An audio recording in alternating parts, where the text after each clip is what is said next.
Isang umaga sa maliit na baryo, napansin ng lahat na may kakaiba. Hindi sumikat ang araw, tahimik ang paligid, at ang mga bata ay nagtataka. Nasaan ang araw? Tanong nila. May isang batang lalaki na ang pangalan ay Lino. Maliit siya pero malaki ang puso niya.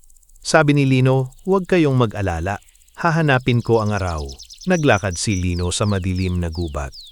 Naroon ang mga puno na parang natutulog, at ang mga ibon na hindi makakanta. Bigla niyang narinig ang mahinang iyak.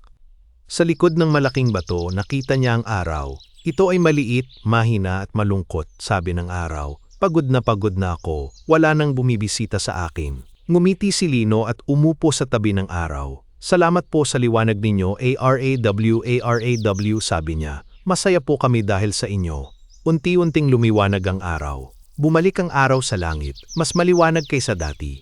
At ang buong baryo ay napuno ng saya. Simula noon, natutunan ng lahat na ang pasasalamat ay kayang magbigay liwanag sa kahit anong dilim.